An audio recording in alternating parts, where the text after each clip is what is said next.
इंतज़ामिया जेलम की उनकी तरफ से जो नंबर्स जारी किए गए हैं वो तो 15,000 बड़ी फेयरली आपको एक नंबर दे रहा हूँ कि ये 1 लाख प्लस थे। कल जलसा हुआ है, उस ग्राउंड की हालत आप देख लें, कुत्ते ने काटा, वैक्सीन नहीं मिली, वो बच्ची मर गई है रमज़ान में। बहुत बुरे हालात हैं। सड़कें देख लें आप, ये कोटली गांव है, उधर चले जाएं, उसकी सड़कें जेलम की सड़कों से बेहतर हैं। नहीं हो सकता नून लीग और पीपल्स पार्टी एक ही प्लेटफॉर्म में आपके सामने आ जाए, पीपल्स पार्टी नून लीग इकट्ठे भी हो जाएं, उनके कैंडिडेट्स की जमानतें जब्त हो जाएंगी। अफराज साहब बड़ी मुस्कान है चेहरे पे, खुशी की वजह क्या? देखिए, खुशी की वजह ये अल्हम्दुलिल्लाह को जो जेलम ने हमें रिस्पांस दिया, रिकॉर्ड जो है सुपर हिट जलसा हमारा हुआ है अल्हम्दुलिल्लाह। जेलम की तारीख में सबसे बड़ा जलसा है ये। और हमने जो विटनेस की है कल, लोगों की वहाँ पे पार्टिसिपेशन ये अनप्रेसिडेंटेड थी। और मैं शुक्रगुजार हूँ जेलम की हर यूनियन काउंसिल का, तहसील से लोग आए। और जेलम शहर सबसे बड़ा जो है, मैं समझता हूँ कि जेलम शहर उमड़ आया था। ख़वातीन जो मैं पहले दिन से कह रहा था, जो क्योंकि हम door to door mobilisation campaign में जब थे तो इंटरेक्शन कर रहे थे, सो मुझे जो फीडबैक आ रहा था, मैं पहले दिन से ये कह रहा था कि ये अनप्रेसिडेंटेड पार्टिसिपेशन होगी लोगों की, और इतने लोग आएंगे कि बस ये एक रिकॉर्ड बनेगा। तारीख में इससे पहले भी जेलम में जलसे हुए हैं। मियाँ नवाज शरीफ साहब ने भी जलसा किया, वो भी बहुत बड़ा जलसा था। बीबी शहीद आई थी जेलम के अंदर, वो भी एक बड़ा जलसा था। कोई शक नहीं है आपका भी जलसा बहुत बड़ा था। ये जो आप इंतज़ामिया जेलम की उनकी तरफ से जो नंबर्स जारी किए गए हैं वो तो 15,000 लोग कह रहे हैं। तो आप क्योंकि स्टेज के ऊपर थे और आप लोगों के जो पीटीआई के अपने आदादो शुमार हैं उनके मुताबिक कितने लोग जलसे में थे? देखिए, जिसने भी इंतज़ामिया में से ये कोड किया, मेरा ख्याल है वो तो शायद उसको ना तो हमारे जेलम के और ज़मीर जाफरी स्टेडियम की हैयत का नहीं पता। इस स्टेडियम में बेसिकली 30,000 लोग जो हैं वो अकोमोडेट हो सकते हैं। और हमने कल देखा है, स्टेज से मैंने देखा है कि ये पूरा जो स्टेडियम है वो बिल्कुल पैक था, जैम पैक था। पीछे जो स्टेज थी उस पे भी सारे लोग चढ़े थे, और स्टेज के ऊपर जो एक आप देखें जगह बनी हुई है उस पे भी सारे लोग थे। और जो आपका सलमान पास वाली साइड है, ये सारे जो घर हैं, मेरा ख्याल एक छत खाली नहीं थी जहाँ पे पूरी फैमिलीज जो हैं वो ना हो। इसके अलावा जो हमारे ये रिवर साइड है और शानदार चौक और मलैका, जो जितने रोड्स थे वो सब जैम पैक थे, और हमारी कई रैलियाँ जो हैं वो रोड्स के ऊपर स्टक थी। सो उसको गेज करते हो, मैं तो ये बड़ी फेयरली आपको एक नंबर दे रहा हूँ कि ये 1 लाख प्लस थे। बहुत सारे लोग जो हैं वो स्टक ही रहे, जलसागाह पे पहुंच भी नहीं सके। सिटी हाउसिंग में लोग फंसे रहे, जीटी रोड पे लोग फंसे रहे। 2 घंटे बाद तक भी जीटी रोड पे, जो रावलपिंडी से लाहौर जाने वाली जो रोड है, उस पर ट्रैफिक जैम रही। ये आपका हल्का भी नहीं है, NA 66, फिर भी आप लोग जो हैं लोगों को निकालने में काफ़ी हद तक कामयाब रहे। रीज़न क्या है? देखिए, जब हम ये जलसे का ऐलान हुआ तो मेरी स्ट्रेटजी ये थी कि मैंने सिर्फ जेलम शहर को फोकस करना है, क्योंकि बाकी तो जो हमारे एरियाज थे, हमारा एक इंटरेक्शन था पिछले 3.5 साल से, और जो फवाद साहब ने वहाँ पे तरक्याती काम कराए हैं, और इमरान खान साहब हमारे मौसन हैं डिस्ट्रिक्ट जेलम के, जो मेगा प्रोजेक्ट्स हमारे जो जलालपुर केनाल हो गया और ड्यूल कैरेज वे, इसके अलावा एक बहुत बड़ा वो प्रोजेक्ट हमें दे के गए हैं जिसकी इफादियत आने वाले सालों में पता चलेगी, जो खारियाँ से रावलपिंडी जो मोटरवे है उसमें जेलम की इंक्लूजन है। सो हम तो बेसिकली जो लोग निकले हैं जेलम के, वो कॉज के लिए निकले हैं। तरक्याती काम भी थे, ये सारा भी होता है, आपका लोगों से कैसा इंटरेक्शन होता है, कैसी डीलिंग होती है, तो वो भी एक प्लस पॉइंट होता है आपसे। लेकिन कल जो हुआ है उसमें जेलम शहर की मैं समझता हूँ बहुत बड़ी कंट्रीब्यूशन है, क्योंकि मैं पिछले 6 दिन से जेलम शहर को ही मैंने फोकस किया हुआ था। उसमें मैं जो वुमेन है हमारी ख़वातीन, उनसे मैं बड़ा इंटरेक्शन था, काफ़ी ख़वातीन से मेरी मुलाकात भी हुई थी। उनको विमेन विंग को जो पीटीआई को, उसको हमने काफ़ी मोटिवेट किया, और हमने मोहल्लों के लेवल पे लोगों को मोबिलाइज़ किया। इस जो जलसे के बारे में हमने मोटिवेट किया, डेट्स का बताया, और लोग वैसे भी चार्ज अप थे, लेकिन आप थोड़ा सा अगर डिसिप्लिन में हो के उनको ज़रा मोटिवेट करें तो उसका रिजल्ट भी फिर ज़रा डिफरेंट होता है। इसके अलावा फिर हम डोर टू डोर उसमें हम गए, और जनरल पब्लिक में हम गए निकले। फिर ट्रेडिंग जो हमारी क्लास है उसको हमने गए, हम शॉप टू शॉप हमने जो है वो मैसेज, हमने पॉम्फलेट्स भी छपवाए हुए थे, जो हमारा मैसेज था वो हमने उनको दिया। सो लोगों ने ओवरऑल बड़ा ज़बरदस्त एक हमें रिस्पांस दिया और हम बड़े शुक्रगुजार हैं अल्लाह ताला के कि हमारा जो पैगाम था वो रेजोनेट हुआ है, और इमरान खान साहब ने जो हकीकी आज़ादी की जद्दोजहद का जो आगाज़ किया हुआ है, पूरे मुल्क में रिकॉर्ड जलसे हो रहे हैं। मुझे लगता है कि इंशाअल्लाह जब इमरान खान साहब इंतखाबात की कैंपेन में आएंगे तो ये इस जलसे का भी रिकॉर्ड हम ही तोड़ेंगे, और किसी पार्टी में इतनी कैपेसिटी नहीं है। जो साहब आपने तरक्याती कामों का जिक्र किया, कल जलसा हुआ है, उस ग्राउंड की हालत आप देख लें, टंकी वाला ग्राउंड आपके सामने है, उसकी हालत देख लें। मैं ये ग्राउंड्स की बात कर रहा हूँ। अस्पताल की हालत ये देख लें कि एक बच्ची को वैक्सीन नहीं मिली, कुत्ते ने काटा, वैक्सीन नहीं मिली, वो बच्ची मर गई है रमज़ान में। बहुत बुरे हालात हैं। सड़कें देख लें आप, ये कोटली गांव है उधर चले जाएं, उसकी सड़कें जेलम की सड़कों से बेहतर हैं।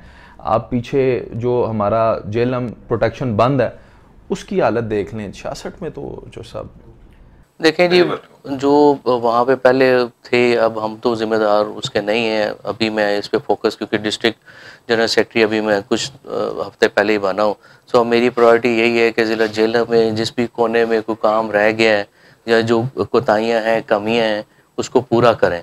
और इंशाल्लाह जब भी हमारी हुकूमत अब इंशाल्लाह आएगी 2/3 अक्सरियत के साथ, हम कोशिश कर रहे हैं कि आएंगे, तो ये जेल के जितने भी मामलात हैं, अब हमें पार्टी की तरफ से भी जो है उन्होंने काफ़ी एम्पावर किया हुआ है।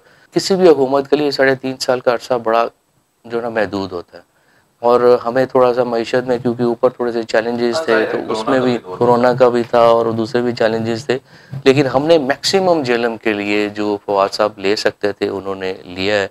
2 ट्रॉमा सेंटर जो हैं वो आप देखें कि एक जो है टोबा में, उसकी 34 करोड़ वहाँ है, इधर DHQ में एक है, इसकी भी तक लगभग सेम इतनी है। तो जो हमसे बन पड़ा हमने किया है, और इंशाअल्लाह जब अल्लाह ताला हमें दोबारा मौका देगा हम वहीं से इसको स्टार्ट करेंगे। और जो हमारी यही कोशिश है कि जो बेसिक नवीयत के जो हैं चैलेंजेस, जो रिक्वायरमेंट्स हैं, वो सब इंशाअल्लाह कंप्लीट हो जाए। तो साहब आवाम का तो आपने शुक्रिया अदा कर दिया। इंतज़ामिया का तावन कैसा रहा आपके साथ जलसे में? हम साफ़ियों को तो गालियाँ ही पड़ती रही हैं पुलिस से, आप लोगों के साथ तावन कैसा था? देखिए, आखिरी दिन में हमें काफ़ी शिकायत मिली, स्पेशली पुलिस के बिहेवियर की। उन्होंने लोगों को बहुत तंग किया, और जलसागाह में जिस तरह मैं आपको बता रहा हूँ कि ये जो चौक हुआ है ना, ये पुलिस की मिसमैनेजमेंट की वजह से हुआ। अगर वहाँ पे जो ऑफिसर, ड्यूटी ऑफिसर्स, उनको कोई ब्रीफिंग की जाती, उनको बताया जाता कि ये जो लोग हैं ये जेलम के लोग पुरअमन शहरी हैं, तो हर शहरी का राइट है ये। हम जो वहाँ पे जलसागाह में जलसा कर रहे थे वो पॉलिटिकल एक्सप्रेशन था, तो आइन की रूह से हर शहरी का ये राइट है कि वो उस जलसे में शिरकत करता। तो पुलिस ने जिस तरह का बिहेवियर ओवरऑल वहाँ पे रखा है, तो उससे मायूसी हुई है हमें, और हम इसको प्लेटफॉर्म में उठाएंगे। ख्याल है इसमें ट्रेनिंग का भी मामला है, वो वेल ट्रेंड नहीं थे, उन्हें पता नहीं था, और इस तरह के जलसे जो हैं और इवेंट्स इस तरह के जेल में कम ही होते हैं, तो पुलिस के ऊपर भी मेरा ख्याल है एकदम से इतना ज़्यादा प्रेशर आने की वजह से वो पैनिक कर गए। और फिर लैंग्वेज तो आपको पता है माशाल्लाह है। नहीं, इसमें देखने की ज़रूरत है, और मैं तो खैर आगे भी हम इंशाल्लाह कुछ जब भी इवेंट करेंगे तो इसको देखिए, हर इवेंट से आप सीखते हैं, तो हमें जो इनपुट्स मिली हैं we will paint them out, और हम इंशाल्लाह जो रेलिवेंट फोरम्स होंगे उनके ऊपर रखेंगे भी। और मैं तो खैर इंशाल्लाह आगे भी जब हमारे इवेंट्स होंगे तो ये पुलिस को स्पेशली मेरे हिसाब से सेशंस, ट्रेनिंग सेशंस की बहुत ज़रूरत है, क्योंकि उनके बिहेवियर जो है ना वो एक आम आदमी के तरफ बहुत ही नेगेटिव होता है। बड़ा किरदार रहा अली मोहम्मद खान साहब का जेलम के अंदर, और आपसे, आपकी फैमिली से बड़ी उनकी ये मोहब्बत, आना जाना। उन्होंने एबटाबाद में बसे हुए थे, उधर से इधर पहले भी आए। फिर मुसरत चीमा साहबा ने मुझे एक बयान दिया, उन्होंने कहा कि फराज की मेहनत से PTI की अंदरूनी पार्टी के अंदर जेलम डिस्ट्रिक्ट को एहतजाज में जो इलेक्शन कमीशन के बाहर किया गया था, पहला नंबर मिला है जेलम डिस्ट्रिक्ट को। तो ये आप जो हैं अब बहुत एक्टिव नज़र आ रहे हैं, और इसकी क्या रीज़न? अल्हम्दुलिल्लाह जी, देखिए एक तो हमारा समझ लें कि पॉलिटिकल ट्रेनिंग ऐसी हुई है कि जो भी हमें टास्क मिलता है हम उस पर 100% डिलीवर करने की कोशिश करते हैं। मेरी टीम अल्हम्दुलिल्लाह बड़ी कोऑपरेटिव है। मैंने अपनी टीम को जितने भी टारगेट्स दिए हैं उन्होंने हमेशा ना दिन देखा है, ना रात देखा है, ना गर्मी ना सर्दी, हमेशा उस पर उन्होंने डिलीवर किया है। और अली मोहम्मद खान साहब का ख़ुसूसी शुक्रिया अदा करना चाहूँगा कि फवाद साहब ने जब उनको इनवाइट किया, उस दिन भी एक इम्पॉर्टेंट मीटिंग में वहाँ इस्लामाबाद में स्टक हो गए थे, एक लीगल मीटिंग थी, तो अली मोहम्मद खान साहब एबटाबाद के जलसे में थे, तो उन्होंने वहाँ से जो है वो मेक श्योर किया शिरकत अपनी इधर जेलम में शानदार चौक में जो मैसिव हमारी रैली हुई है उसको उन्होंने लीड किया। फिर उन्होंने जो स्पीच की यूथ को उन्होंने एड्रेस किया। यूथ जेएलएम की जो है ना अली मोहम्मद खान साहब को बहुत पसंद करती है। सो वो मैसेज भी काफ़ी टाइम पे डिलीवर हो गया, वो भी हमारे जलसे में कंट्रीब्यूट हुआ। फिर हमारे जितने भी पीटीआई के लीडर यहाँ पे आए हैं अपने तय सब ने कोशिश की और अल्हम्दुलिल्लाह उसका आपने देखा कि कलेक्टिव रिस्पांस ज़बरदस्त था। और मसरत चीमा साहिबा का भी मैं बहुत शुक्रगुजार हूँ कि उन्होंने जो हमारे कंट्रीब्यूशन है उसको एक्नॉलेज किया। थैंकफुल। ज़ाहिर है अली मोहम्मद ख़ान साहब हों या कोई भी पर्सनालिटी हो, मेरे आका की जो ग़ुलामी करता है दुनिया में बादशाही तो उससे मिलनी ही मिलनी है। वो उनका जिक्र करते हैं, उनकी आशिकी की बात करते हैं, उनके इश्क की बात करते हैं। जो सब जलसा तो अब हो गया है, अब आगे क्या प्लान्स हैं? क्या पीटीआई इक़दामात करने वाली है? मेरे लिए चैलेंज है मेरे सदर साहब जो पीटीआई के हैं, हमारा ये कलेक्टिव सोच है कि हमने पीटीआई डिस्ट्रिक्ट जेएलएम में जो है ना हमने स्ट्रीट्स में लेके जानी है, इसको मुनज़्ज़म करना है यूनियन कौंसिल लेवल के ऊपर, तहसील लेवल के ऊपर और डिस्ट्रिक्ट लेवल के ऊपर। उसमें हमने जो टीम्स बनानी है वो हम अब सोच रहे हैं कि उसमें यूथ की, वुमेन की और जो एक्टिव वर्कर्स हैं उनकी पार्टिसिपेशन हम मेक श्योर करें। वो यही चैलेंज है, इसमें हम इंशाल्लाह अब हर तबके के पास जाएंगे, उसमें ट्रेडर्स हों, ख़वातीन हों, वकला हों, प्रोफेशनल लोग हों, यानी सोसाइटी के हर तबके को हम जो है वो रीच करना चाहेंगे और हम उनको इस पार्टी के प्लेटफॉर्म में चाहेंगे कि वो कंट्रीब्यूट करें towards betterment of the party और कंट्री। तो साहब एक और सवाल इंतहाई अहम NH-66 के हवाले से कि NH-66 के अंदर जो यूनियन काउंसिल्स हैं उनके अंदर जो पीटीआई के काउंसलर्स हैं, जो चेयरमैन हैं, जो नोटेबल्स हैं, वो सारी उनकी वाबस्तगी रही है चोई फ़र्क साहब के साथ। अब चोई फ़र्क साहब क्योंकि मुस्लिम लीग नून में अपना किरदार अदा कर रहे हैं तो वो सारे लोग भी अपनी मोहब्बत चोई फ़र्क साहब से ही रखते हैं। आपके लिए क्या ये मुश्किल नहीं हो रहा कि इन यूनियन काउंसिल्स में आप किस तरह से बैकअप करेंगे? देखिए मेरा जो फील्ड का एक्सपीरियंस है और पर्सपेक्टिव टोटली डिफरेंट है।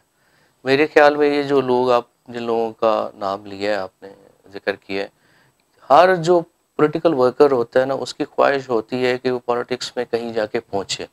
वो पॉलिटिक्स करता है किसी कॉज के लिए, अपनी रिस्पेक्ट के लिए। सो जो भी बंदा अगर उधर जाएगा तो उसको ये एनालिसिस करेगा कि मैं अगर उधर जाता हूँ तो पॉलिटिकली कितना डैमेज होगा।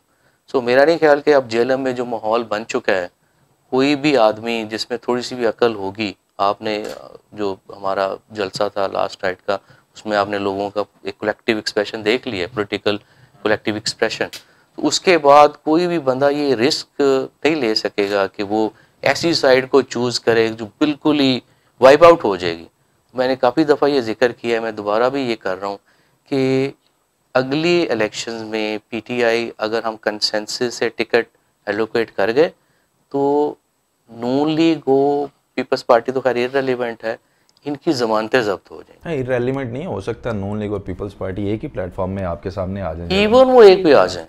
मैं आपको बिल्कुल वाशगाफ अल्फाज में मैं बताना चाहता हूँ, पीपल्स पार्टी, नून लीग इकट्ठे भी हो जाएं, उनके कैंडिडेट्स की ज़मानतें जब्त हो जाएंगी।